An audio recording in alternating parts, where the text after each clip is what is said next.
Hello दोस्तों, crazy beauty YouTube channel पे आप लोग का भरपूर स्वागत है। मैं ब्यूटी कुमारी आज बहुत ही इम्पोर्टेंट टॉपिक ट्रायंगल पढ़ाऊंगी जो एग्ज़ाम के लिहाज से बहुत ही इम्पोर्टेंट है। ज़्यादा बातें नहीं करूंगी और सीधे टॉपिक पे चलूंगी। देखिए, ट्री एंगल यानी ट्री मतलब तीन और एंगल मतलब कोण, इसी का हिंदी रूपांतरण होता है त्रिभुज। ठीक है, ट्री मतलब होता है तीन और एंगल मतलब होता है कोण।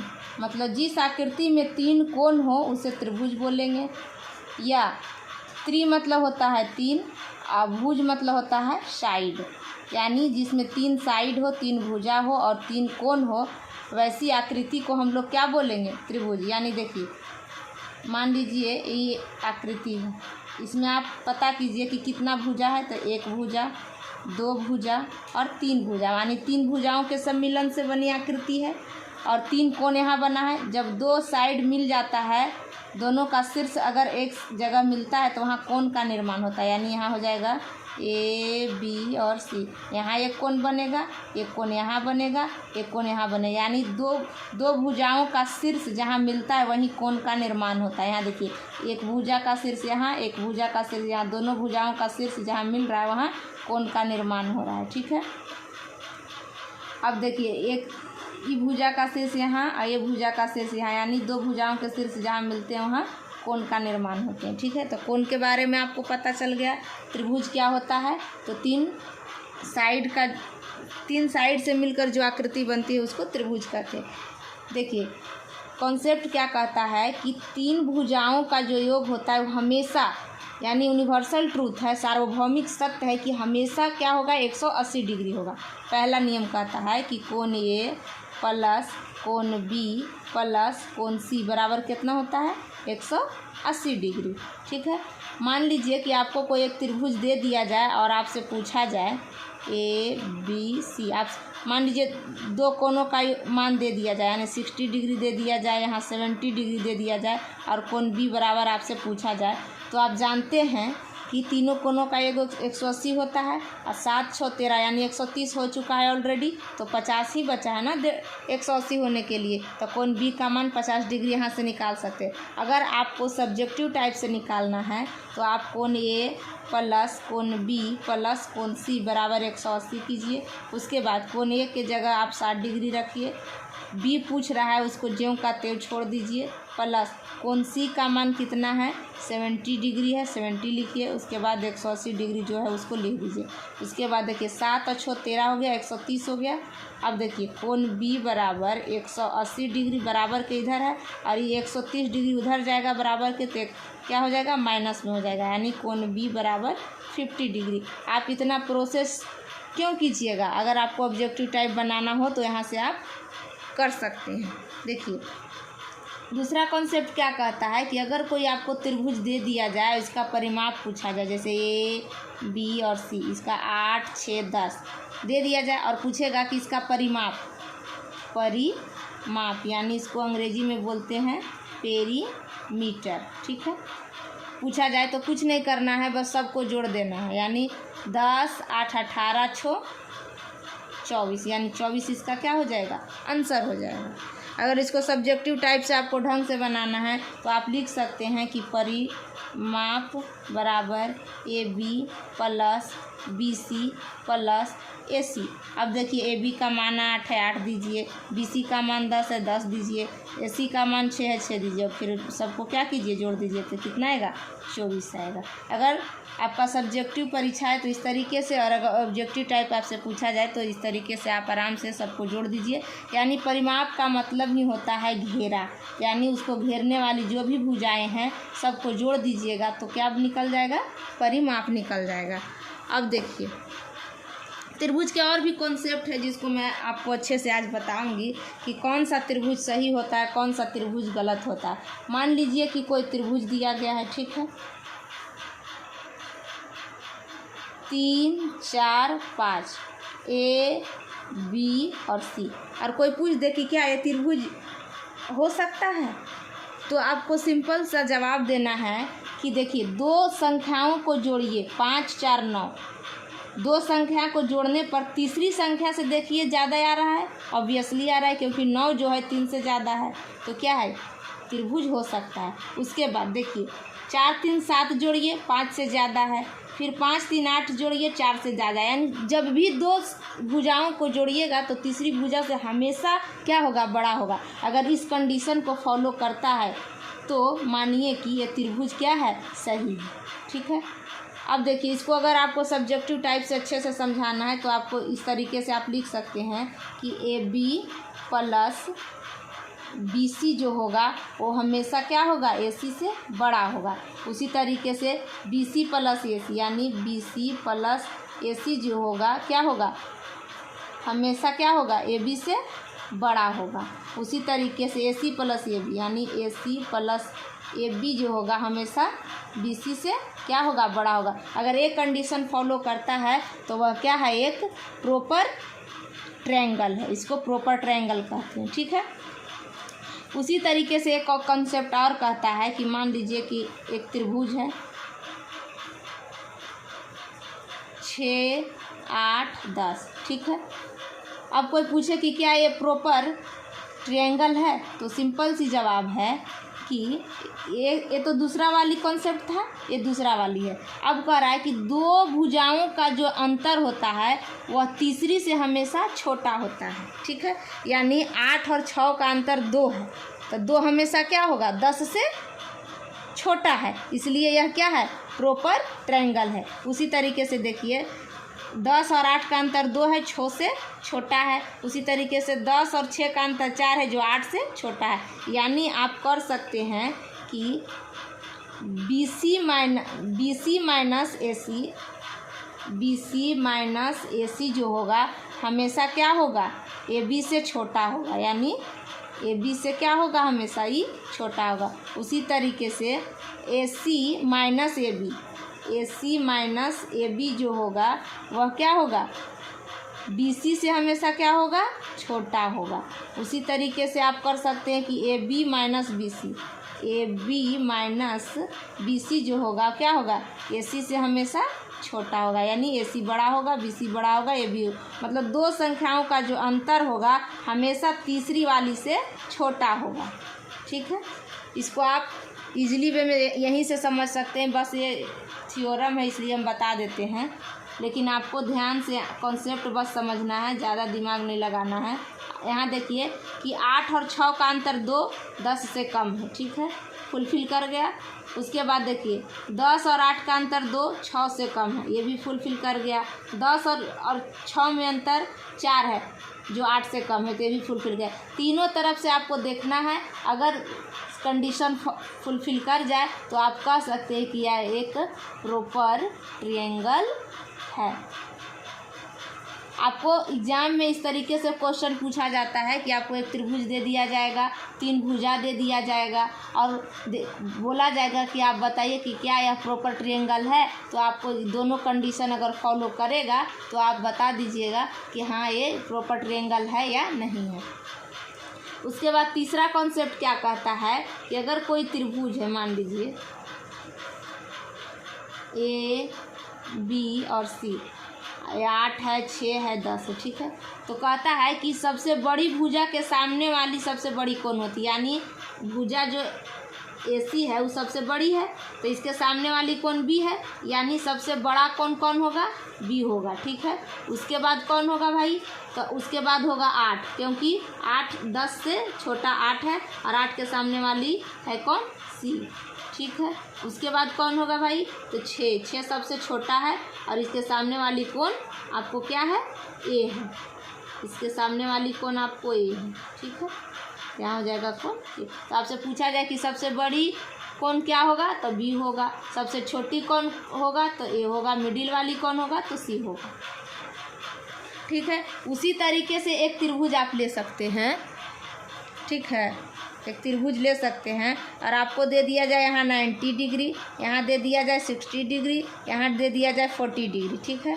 और आपसे पूछा जाए कि सबसे बड़ी भुजा कौन होगी, तो हम जानते हैं कि सबसे बड़ी कोण के सामने वाली जो भुजा होती है वह सबसे बड़ी होती है, यानी सबसे बड़ा होगा BC, ठीक है। उससे थोड़ा छोटा होगा AC, क्योंकि 90 से थोड़ा छोटा 60 है, और सबसे छोटा होगा 40, क्योंकि 40 के सामने वाली भुजा AB है, यानी सबसे छोटा AB, सबसे बड़ा BC, मिडिल वाला AC और AB सबसे जो होगा छोटा होगा। तो ध्यान से देखिए और कॉन्सेप्ट को समझिए, बहुत ही ईजिली है मैथ पढ़ना, बस कंटिन्यूटी बना के रखिएगा, ठीक है।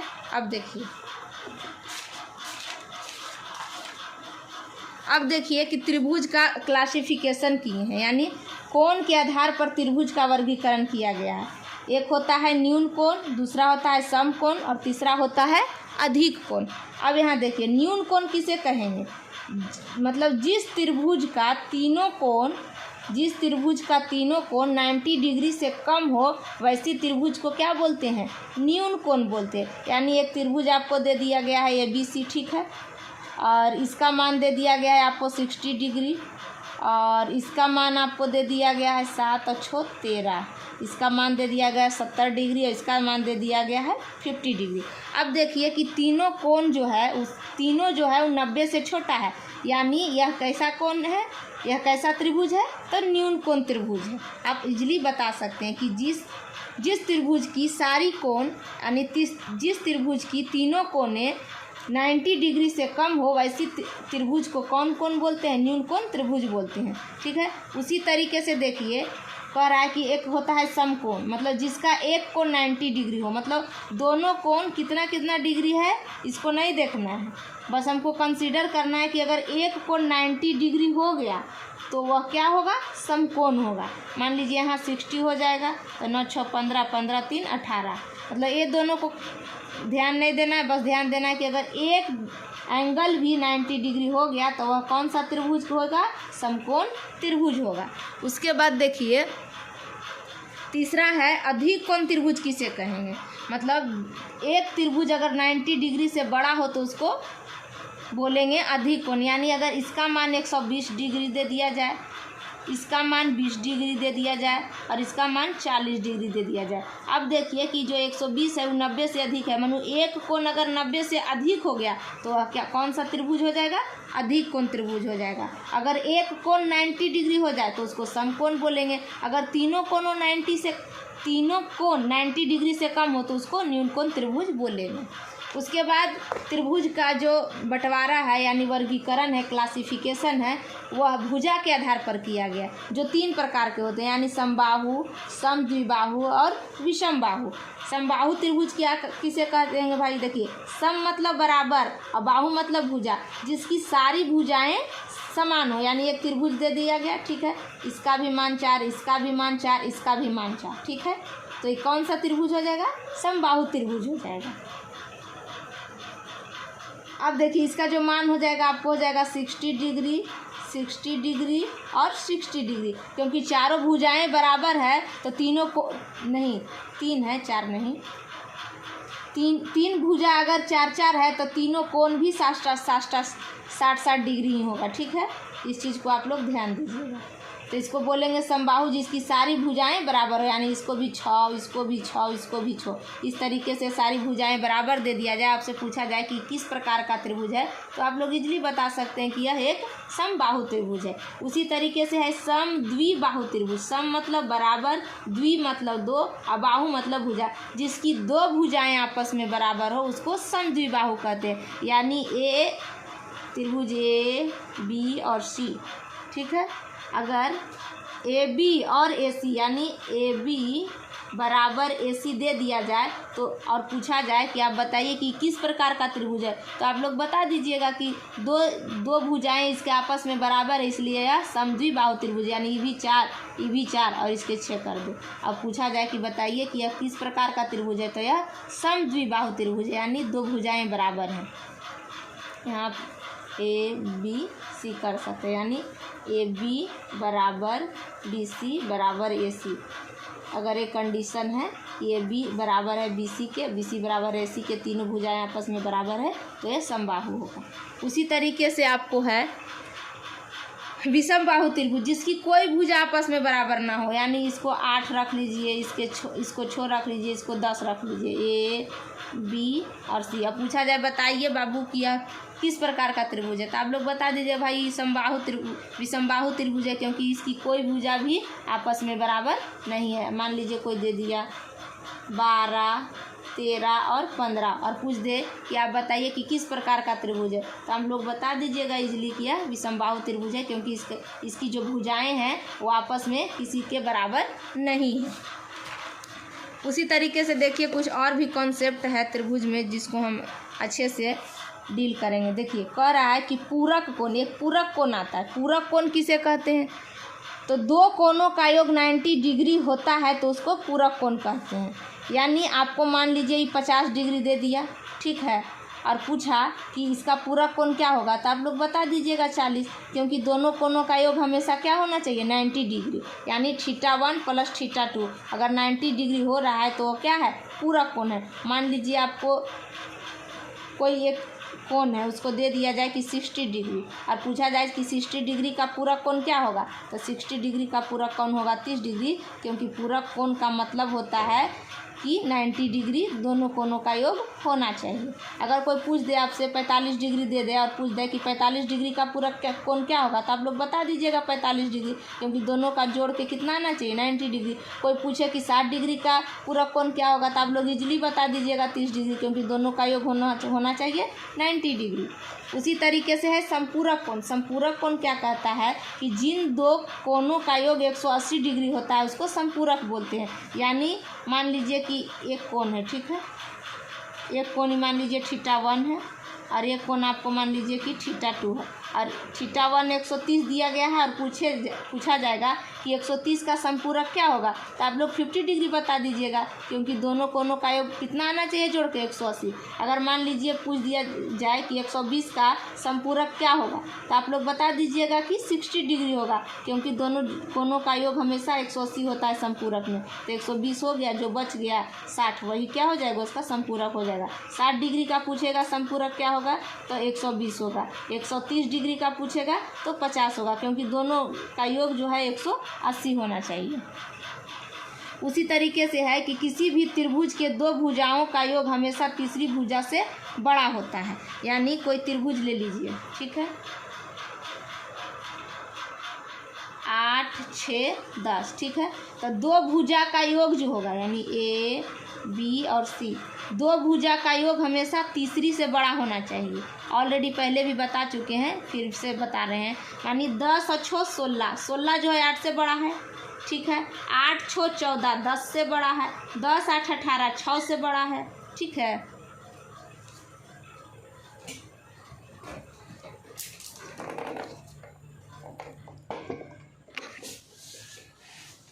तो यहाँ देखिएगा, ध्यान दीजिएगा कि 10 और 6 16, 8 से बड़ा है, 10, 8, 18, 6 से बड़ा, यानी जो 8, 6, 14, मान लीजिए कि AB प्लस जो BC है, AB प्लस जो BC है वह क्या है, AC से बड़ा है। अगर ये कंडीशन फॉलो करता है, फुलफिल करता है, तो वह क्या है, एक प्रॉपर ट्रायंगल है। यानी दो भुजाओं का जो योग होता है वह तीसरी भुजा से हमेशा बड़ा होना चाहिए। इसको इस तरीके से भी लिख सकते हैं, ये B प्लस BC जो होगा AC से बड़ा होगा। उसके बाद BC प्लस AC जो होगा वह AB से बड़ा होगा। उसके बाद AB प्लस AC जो होगा वह क्या होगा, BC से बड़ा होगा। अगर तीनों कंडीशन फॉलो करेगा तो यह क्या होगा, प्रॉपर ट्रायंगल होगा, ठीक है। अब देखिए, अब कह रहा है कि किसी भी त्रिभुज के दो भुजाओं का अंतर तीसरी भुजा से छोटी होनी चाहिए। यानी आपको एक त्रिभुज दे दिया जाए, ठीक है, A, B और C। अब पूछा जाए कि क्या यह एक प्रॉपर ट्रायंगल है, तो इसके लिए आपको क्या करना होगा, 3, 4, 5। अब देखिए, दो भुजा का अंतर कीजिए, यानी 5 और 3 का जो अंतर होगा वह 2 होगा।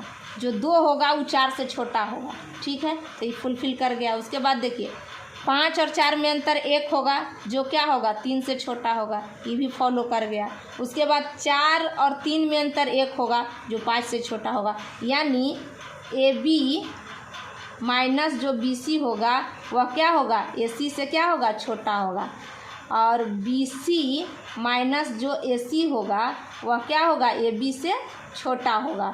उसी तरीके से AB माइनस AC जो होगा वह BC से छोटा होगा। ठीक है, अगर तीनों कंडीशन फॉलो कर जाएगा तो आप बता दीजिएगा कि यह एक प्रॉपर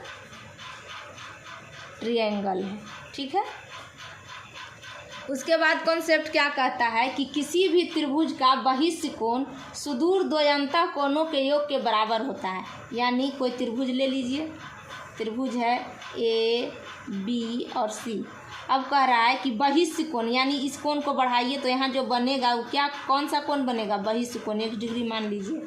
अब है कि यहाँ मान लीजिए कि 60 डिग्री है, यहाँ मान लीजिए कि 60 डिग्री है, और पूछा जाए कि x का मान क्या होगा, तो हम जानते हैं कि तीनों कोणों का योग जो होता है 180 होता है। 60 60 120 हो रखा है, यानी 60 डिग्री होगा, क्योंकि तीनों कोणों का योग 180 हो गया। अब हम लोग जानते हैं कि एक लीनियर लाइन पर हमेशा 180 डिग्री का कोण बनता है, यानी यहाँ कितना बनेगा 180। 60 बन चुका है, तब बचा कितना है 120, तो यही हो जाएगा आंसर 120। ऐसे हो गया, तो देखिए जो कंडीशन है फुलफिल कर गया कि 60 डिग्री और 60 डिग्री 120 दोनों का जो योग होता है वह क्या होता है बहिष्ठ कोण, यानी जो बहिष्ठ कोण होता है सुदूर द्वयंता कोणों के योग के बराबर होता है। ठीक है, मान लीजिए कि एक त्रिभुज ले लिए, ठीक है, इसको बढ़ा दिए, ठीक है, यहाँ 40 डिग्री रखें, इसको 40 डिग्री रखें, और पूछ दिया जाए कोई कि 1 डिग्री का मान क्या होगा, तो आप आसानी से बता सकते हैं कि इसका मान 80 होगा, क्योंकि जो बहिष्ठ कोण होता है वो दो अंतः कोणों के योग के बराबर होता है। यहाँ से भी बता सकते हैं और यहाँ से भी बता सकते हैं कि 40 40 80 हुआ, तो यहाँ तो 100 होगा भाई। ठीक है, क्योंकि तीनों कोणों का योग 180 होता है, और हम जानते हैं कि लीनियर लाइन पर 180 बनता है, 100 बन चुका है, तो बचा कितना है 80, तो यहाँ से भी 80 डिग्री होगा। आपको जैसे बनाना है उस तरीके से आप बनाइए अपने सुविधा के अनुसार। उसी तरीके से अगला कॉन्सेप्ट कहता है कि सबसे बड़ी भुजा के सामने सबसे बड़ी कोण एवं सबसे बड़ी कोण के सामने सबसे बड़ी भुजा होती है। यानी एक त्रिभुज ले लिया जाए, 15 13 और 17, ठीक है, A B और C।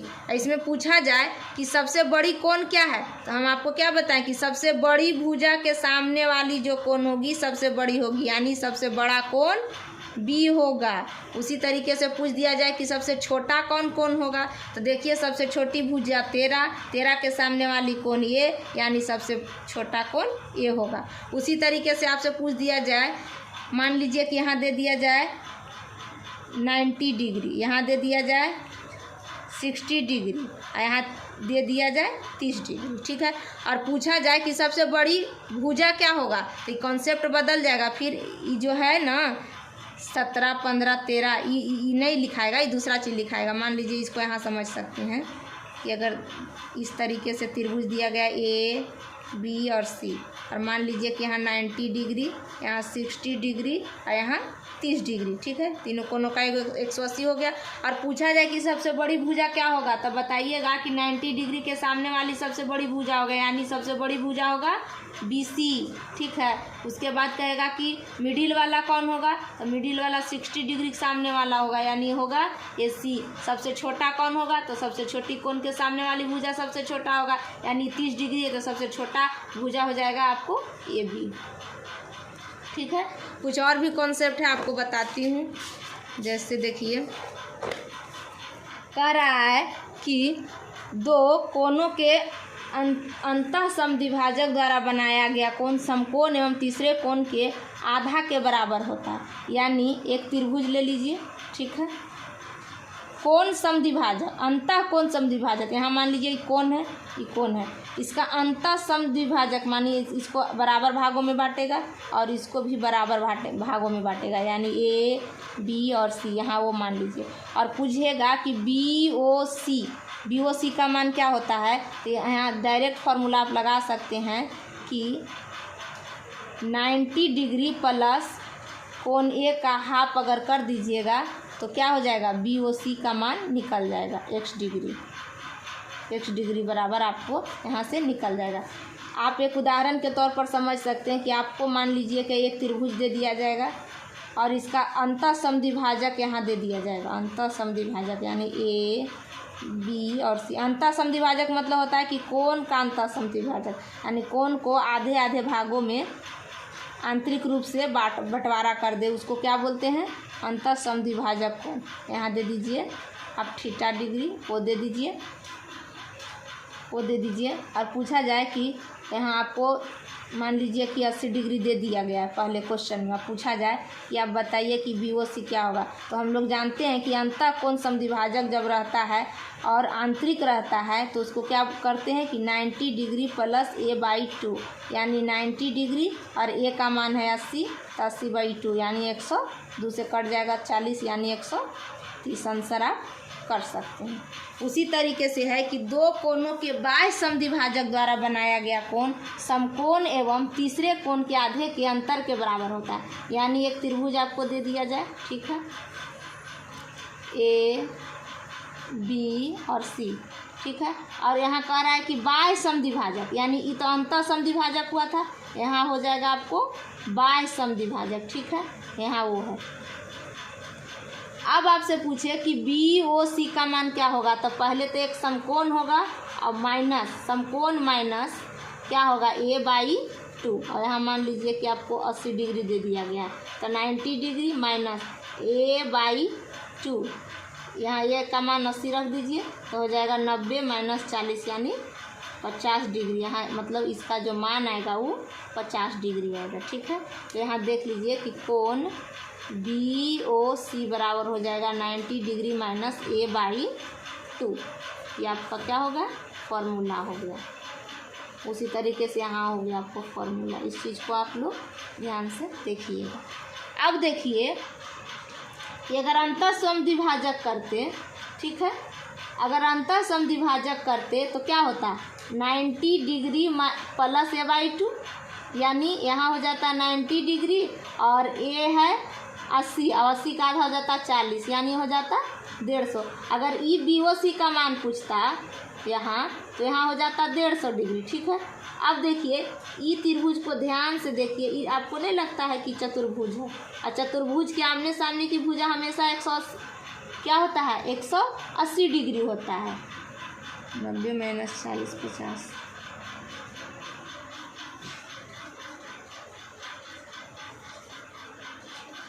ABC, ठीक है।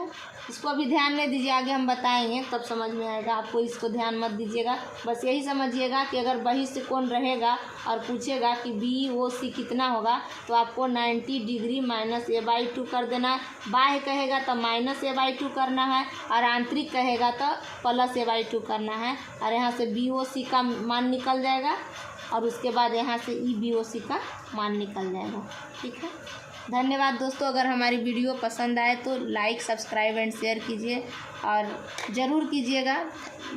थैंक यू, धन्यवाद।